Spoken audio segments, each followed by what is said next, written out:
The Associated Press reports migrant children are being neglected at a Texas border facility. Lawyers who visited the facility near El Paso told the wire service they saw kids taking care of kids, as well as inadequate food, water, and sanitation, as well as medical professionals that are saying that the trauma that these kids are going through could inflict lasting damage. Yeah.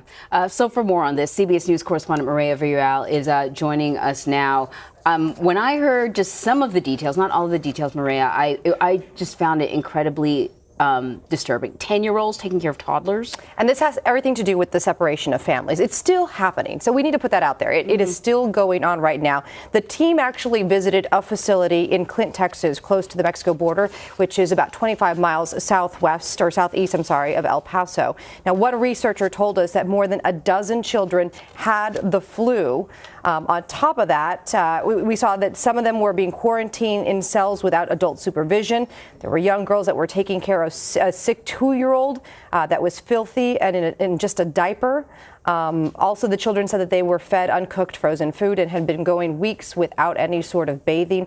Immigration officials were unavailable for comment on this story.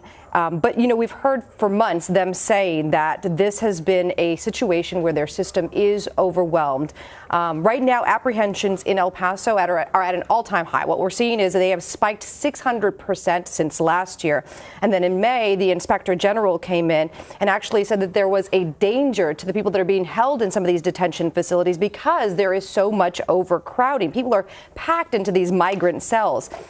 In order to handle the overcrowding, the acting head of Customs and Border Protection right now is asking for $4.6 billion to deal not just with the overcrowding situation, but also dealing with the care of unaccompanied children that are coming here and being separated from their families. Now, the rule under the Flores Agreement is that if you're going to separate these children, you can only hold them in these facilities for 72 hours. But we are hearing from immigration advocates and attorneys right now that that is not happening. What is happening is they are moving them around between these facilities so they kind of fit the parameters of the guidelines for Flores. So it's a very frustrating situation for not just the immigration attorneys and advocates that are trying to help these children, but also for the children as well. Clearly, this is a very danger's situation. Not a summer camp. No. Remember that? That was a phrase that was thrown around by an administration official.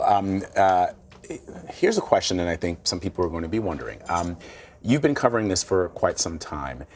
The president, we're going to roll a clip of him in an interview that he gave to Telemundo. But before we go to that, I want to ask you, because he blames President Obama for a lot of the situation that the United States is under right now. Is it because there's increased scrutiny at these facilities? In other words, before the Trump administration, was this happening in detention facilities? Were kids being mistreated and neglected? Or is this something that we've seen that has come into play because of this zero tolerance policy? I think there is a lot more scrutiny, right? A lot of that has to do with myriad of things. I mean, it could be this particular administration, could be social media playing a role, social justice warriors. Eyes are wide open right now. But what is very clear is that separation of families was happening before the Trump administration. I mean, we had several presidents that used this policy. The huge difference, and we can get into it after we hear this audio clip, is zero tolerance. Right. That is the big difference. So let's play this audio clip. He was asked in a Telemundo interview about family separation. Here's what he had to say. Obama built the cages. I didn't build them. Obama built the cages. That's number one.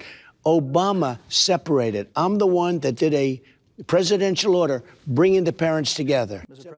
Okay, so let's analyze sort of the first and second part. Yes, family separation was in place. There was a difference, though. There's a difference in the way these undocumented immigrants are being treated that they weren't treated under the Obama administration, and then this bit about bringing families together. So what we saw roughly last February, March, was the administration came in and they said absolutely zero tolerance here. If you come across the border illegally, you don't go through the right asylum channels, we are going to charge you with a federal felony. That is the key here. Once you do that, you put someone, a parent, in a federal jail. And there are no federal jails for parents and children to stay together. So absolutely, you had to separate the children and the family. And that was the goal here. And the Obama administration did not make them criminals. That is the difference here.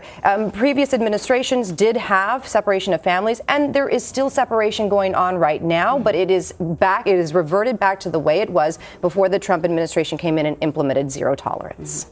All right, Mireya, you've been on this story from the beginning for us. Thank you so much for stopping.